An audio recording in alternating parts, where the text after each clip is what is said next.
The Insta360 X5 has arrived, and this camera right here, it's going to change the game for mountain bike content.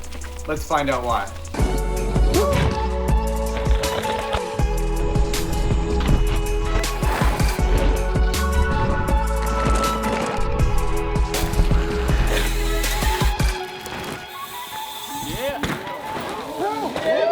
Right now, I'm sitting here in Turkey for the Sky to Sea Enduro race. Shortly after, we'll be going to Cappadocia. Stay tuned for that content just around the corner because it is just incredible here. I'm having such a good time. And I literally picked up this camera a week ago. It was just sent out to me. I've only gone on a few quick rides with it. And immediately, there is some things that really stand out to me. And I'm so stoked about this. There is so much I could get into, but I honestly haven't had a lot of experience shooting with it yet. I've only been on a few quick rides, played around with a few different settings and angles and different scenarios, and we're gonna dive into that right now. And make sure to leave a comment below this video. Let me know what more you'd like to learn about this camera, how I get the shots I do, what my angles are, what my settings are, how do I mount things, anything related to that. And then I'll follow up with a more in-depth video later once I've had some more experience with this camera. But for now, let's look at those few key features that got me excited right out of the gate. Okay, to start things out, this is probably the most exciting feature of all. This thing has pure video mode. If you are familiar with the Ace Pro cameras, you know about pure video mode. It uses an AI chip to allow for better low light quality, and honestly, this is what I need more than anything else because I live on the west coast of Canada. We have lots of dark, foggy, moody days, and as soon as you get into the woods, a lot of action cams just fall apart. 360 cams especially, because they have smaller sensors. It is impossible for the quality to be as good as your traditional action cam, but this camera has proved otherwise. They amped up the sensor size, they gave it a pure video mode, and it is so crisp, the colors are so rich, and the clarity is insane on darker days. Let's take this shot for example. This is the very first ride I went with on the X5. I noticed it was foggy and dark up on the trails, so I missioned up there, did a quick lap, and man, was it good. Like, I couldn't believe how crisp it looks, and I cannot wait to take it on some more rides. And this is just using standard color and doing a light color grading myself in Adobe Premiere, so that is pretty good. If you're wondering about the angle I used for that shot, I had it mounted just like this on the visor, angled up to kind of balance out the weight of the camera. And yeah, it looks pretty cool. Like, it's really out of the way. You don't even see it when you're riding. You do notice a little bit of weight on your helmet like any action cam, but yeah, it's not bad on there, and the angle's pretty rad, and it is especially good for vertical clips.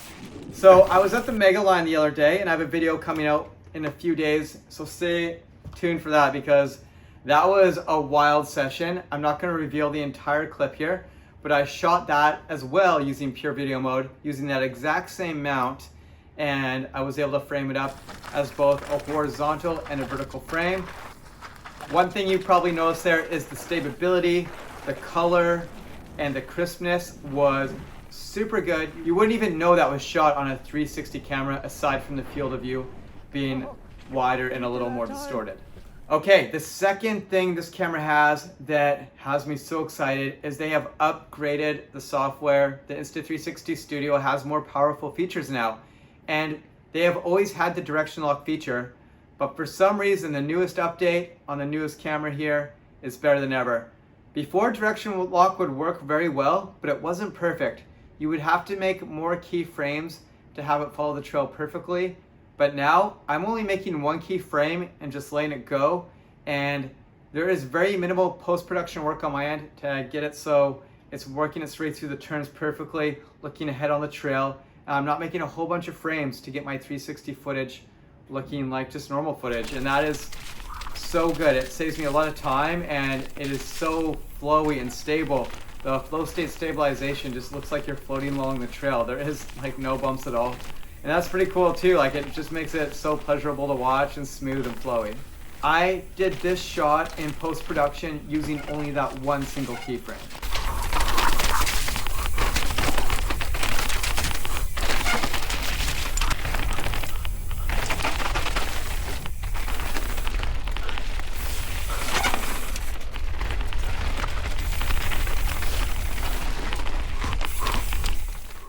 So So right now I'm out here in Turkey in my hotel room, and day one of this place was amazing. We got to session this row gap when we first showed up here, and I did this camera mount as my first test mounting the X5 like this. I used to always hesitate from using this mount on the X4 because not only do I not like the camera hanging down this much and getting closer to my chest, I don't like the fact that the stitch point is right near my handlebars and it kind of distorts your handlebars a little bit. I've always been concerned about that, but I want to see what it looked like with the new camera, and they've done more software upgrades and they've used more AI features to hide the stitch line, and it's so invisible now that it is less of a worry of how exactly your camera's mounted and where it's pointing. As long as you have like a decent gap between your body and the lenses, you can frame up pretty much anything and capture the trail really well. And while capturing these shots, it was so bright and sunny out that I didn't have pure video mode on, so I tried using iLog mode for the first time. And wow, do those colors look good.